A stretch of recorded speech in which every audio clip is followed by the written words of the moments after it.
The question is, what are the factors due to which the aggregate demand curve can change its original position? Very simply, there is one factor, and that is known as changes in the aggregate supply of money. So, in Friedman modern quantity theory of money, we can say that changes in the money supply are the primary source of changes in aggregate spending and shapes the aggregate demand curve. It means that if we change the supply of money, so this change in the supply of money will change the aggregate spending, and this will shape the position of the aggregate demand curve. How? Let me give you a very simple example. Suppose in the previous case, when we were deriving the aggregate demand curve, I mean to say that initially when we were deriving the AD1 curve, at that time the value of the supply of money was $1 trillion. Now suppose if we increase the supply of money from $1 trillion to $2 trillion, it means that now we are doubling the supply of money. So the aggregate spending will rise to $4 trillion. 2 multiply 2 trillions is equal to $4 trillion.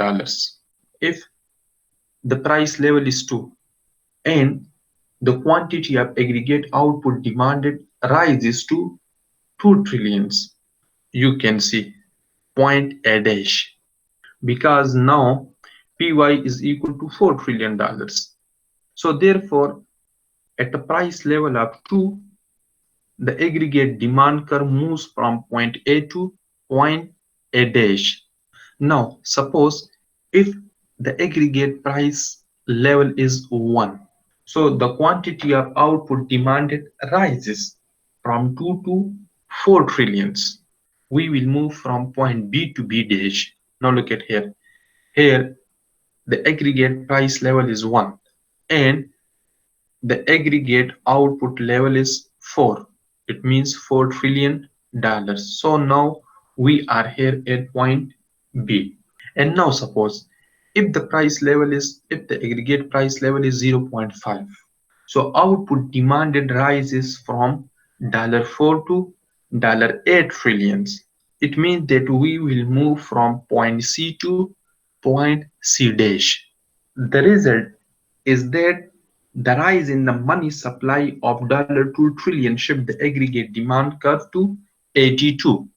When we connect these points A dash, B dash, and C dash, we can get a new aggregate demand curve labeled AD2.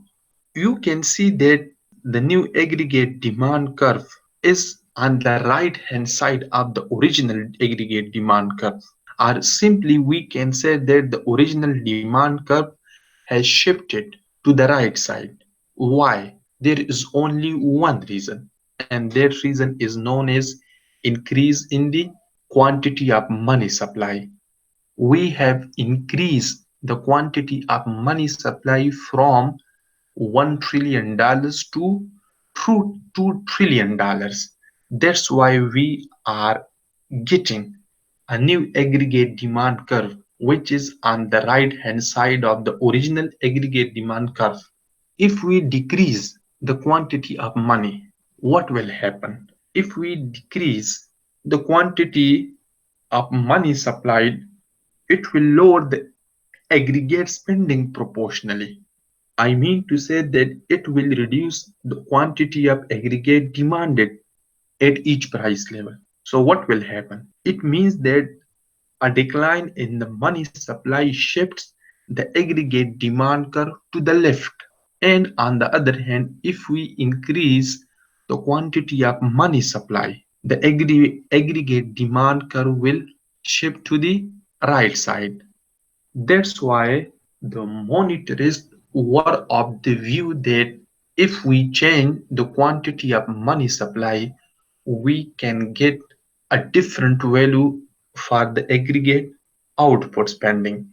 If you increase the quantity of money supply at a given price level, it means you are getting a higher value or you are getting a double value for the aggregate output.